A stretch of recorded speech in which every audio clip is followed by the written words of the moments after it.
ណាសូមក្រាបនមស្ការថ្វាយបង្គំចំពោះព្រះជន្ម3នៃបត្រៃរតន៍គឺមានព្រះពុទ្ធរតនៈ1ព្រះធម្មរតនៈ1ព្រះសង្ឃរតនៈ1ដោយសេចក្តីគោរពកោតក្រែងជ្រះថ្លាខ្ពង់ខ្ពស់លលោសូមក្រាបនមស្ការថ្វាយបង្គំចំពោះសម្ដេចព្រះសង្ឃរាជទាំងពីរគណៈសម្ដេចព្រះសង្ឃនាយកសម្ដេចព្រះសង្ឃនាយករងព្រះថេរានុថេរៈគ្រប់ព្រះអង្គទាំងក្នុងនិងក្រៅប្រទេសដោយសេចក្តីគោរពកោតក្រែងជ្រះថ្លាខ្ពង់ខ្ពស់លលោសូមចម្រើនពរញោមញាតិពុទ្ធបរិស័ទទាំងក្នុងនិងក្រៅប្រទេសថ្ងៃនេះខ្ញុំគណៈអាត្មាឡាយផ្ទាល់ញោមនៅថ្ងៃអង្គារ8កើតខែពិគុណត្រូវនឹងថ្ងៃទី24ខែកុម្ភៈឆ្នាំ2026ខ្ញុំគណៈអាត្មារួមព្រះសង្ឃអាចារ្យគណៈកម្មការនិងពុទ្ធបរិស័ទចំណុះជើងវត្តចំពូរុក្ខាវនារាមហៅវត្តព្រីខ្ពស់ភូមិព្រីខ្ពស់ស្រុកបវរខេត្តបាត់ដំបងបានផ្ដួចផ្ដើមកសាងសមិទ្ធផលថ្មីឆ្នាំថ្មីកសាងសមិទ្ធផលថ្មីគឺទីកន្លែងបូជាសពឬក៏កន្លែងជាបណកិច្ចជាបណកិច្ចនេះកន្លែងដុតកន្លែងបូជាទីបច្ឆាបច្ឆាបងណាអញ្ចឹងនៅថ្ងៃនេះផងដែរគឺខ្ញុំគណៈអាត្មាហ្នឹងកម្រោងចាក់ដីតឆ្នាំនេះណាតឆ្នាំថ្មីហ្នឹងណាកម្រោងចាក់ដីហ្នឹងបំពេញវត្ត500ឡានទៀតហើយកាលពីឆ្នាំមុនគឺថ្មចាក់អស់700-800ឡានហើយតែឆ្នាំនេះគឺចាក់បំពេញហើយត្រូវការ500ឡានទៀតអញ្ចឹងការចាក់នោះក៏កាយដីជីកធ្វើស្រះខាងកើតវត្តកន្លែងទីបាឆាហ្នឹងឯងកន្លែងបូជាសពហ្នឹងឯងហើយកម្រោងចាក់សាបនៅកន្លែងទីបូជាសពហ្នឹង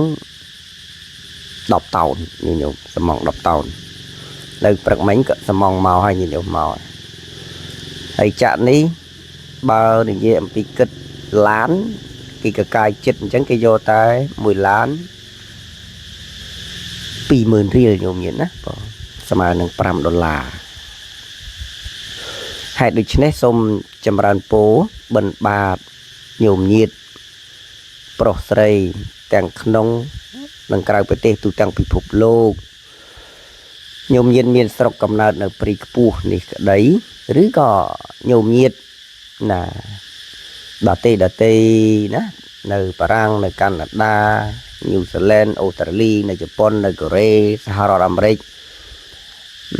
កម្ពុជាទាំងអស់មានសទ្ធាជ្រះថ្លាចង់ចូលរួមចាក់ដីទៀតណាក្នុង1ឡាន$5ស្មើនឹង20000រៀលអញ្ចឹងញោមទាំងអស់ណាតែមកដល់សង្គម Facebook អញ្ចឹងញោមតាក់ទងមកតាមឆាតញោមញាតិនៅស្រុកខ្មែរញោមអាចបាញ់តាម QR code បានបើញោមញាតិនៅក្រៅប្រទេសយកអត្តរៈឬក៏តញ្ញាណប័ណ្ណឬក៏ឆាយាដើម្បីចូលរួមកសាងបន្តនៅក្នុងឆ្នាំថ្មីទៀតណា2026ហើយគម្រោងអាត្មានឹងញោមញាតិណា ចិត្តឆ្នាំថ្មីឆ្នាំចិន2026ញោមញាតណាបងដែលញោមញាតទស្សនាមើលតាមដ្រូនបងអរគុណចំពោះញោមម្ចាស់ដ្រូនដែលប្រគេនមកខ្ញុំកណាអាត្មាផ្ទាល់ដ្រូននេះគឺទិញមកជាង$1000បងដ្រូនសហរដ្ឋអាមេរិកបងក្រុមហ៊ុនសហរដ្ឋអាមេរិកណាដ្រូនហ្នឹងអញ្ចឹងអាត្មាប្រើបាន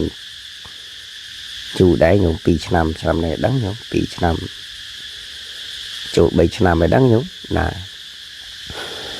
ញោមឌឿនផែនភិតនិងស្វាមីព្រមទាំងកូនចៅរស់នៅឡុងប៊ិចសហរដ្ឋអាមេរិកបងណាគាត់ចូលប្រគេនដ្រូនមកខ្ញុំកណាអាត្មាបងយ៉ាងចឹងទៅក៏អាត្មាណារៀនថតដ្រូនណាហើយសម្រាប់ញោមញាតប្រុសស្រីទៀតបណ្ដាញសង្គម Facebook YouTube page ញោមញាតបើញោមថាខ្ញុំកណាមានបច្ច័យទេមិនមានថវិកាទេតែខ្ញុំកណាជួយចែករំលែកណាជួយ share ណាត្រេកអរណាញាតិញោមជួយត្រេកអរមួយចំណែកហ្នឹងក៏បានបុណ្យទៅជាទីសនាសនៈទានបងហើយញោមញាតប្រុសស្រីទាំងក្នុងនិងក្រៅប្រទេសដែលបានចូលចំណែក1ឡាន2ឡាន3ឡាន10 20ឡានតាមសទ្ធាញោមណាបងចឹងក្នុងคลิปវីដេអូនេះណា9នាទីនេះគឺខ្ញុំកណាអាត្មាចង់បញ្ជាក់ចម្រើនពោលថាអាត្មាចាប់ផ្ដើមចាក់ហើយញោមណាបើលុយគ្រប់មិនគ្រប់យ៉ាងណា500ឡានស្មើនឹង10លាន$2500បងជឿគេក៏ជឿមិនបានយូរទេយ៉ាងបងណាគេមិនឲ្យជឿយូរទេដឹងយល់ក៏ហើយមេកានេះមកចាក់ហ្នឹងគាត់រាប់អានអាត្មាដែលគាត់ធ្លាប់ចាក់តាំងពីមុនមកចឹងការរាប់អានគ្នាញាតិញោមក៏ថាប្រុសស្រីប្រសង់និងបរិស័ទនេះណាកាលណារាប់អានគ្នាក៏មិនបោះបង់គ្នាមិនចោលគ្នាទេទៀតណានឹងឃើញគ្រាຕົកគ្រាលំបាកហ្នឹងតែងតែណាជួយជាពិសេសខ្មែរយើងនៅទូទាំងពិភពលោកហ្នឹងគឺបេះដូងខ្មែរជួយខ្មែរបងណាតាំងពីសម័យកូវីដណាថ្មីនេះណាអាត្មាមិនរាប់ពីមុនទេរហូតដល់សម័យណានឹងគឺភាសឹកភាខ្លួនហ្នឹងញោមញាតក៏ញោមញាតចូលរួមមកអាត្មាក៏បែកបត់ទិញសម្ភារៈមានមហូបតិចណាមានមហូបអង្គកតេលចានឆ្នងមុងភួយខ្នើយគឺសម្ភារៈជួយដល់បងប្អូនភាសឹកក៏ហើយស្នាក់នៅក្នុងវត្តហ្នឹងជាង50-60គ្រួសារនៅខាងក្រៅទៀតគឺ100គ្រួសារណាលើសទៅណោះញោមប៉ុណ្ណឹងគាត់ចេញចូលអញ្ចឹងទៅប៉ុន្តែក៏អាចជួយរំដោះណាមួយគ្រាក្នុងគ្រាដែលយើងមានទុក្ខមានលំបាកបងដោយសារអីដោយសារប្រទេសមានសង្គ្រាមណាញោមខ្លះឮក្ដុំឮក្ដាំងញោមអើយគ្រាន់តែឮសំឡេងដ្រូនក៏ខ្លាចក៏ភ័យពួកគាត់នៅជាដែនសំបីតែអាត្មាគង់នៅវត្តព្រីកពោះនឹងញោមនៅព្រៃច័ន្ទឮក៏ក្រៅព្រឹងមកព្រីកពោះនឹងនៅឃើញសំណោះអាណិតបងណាបងអរគុណ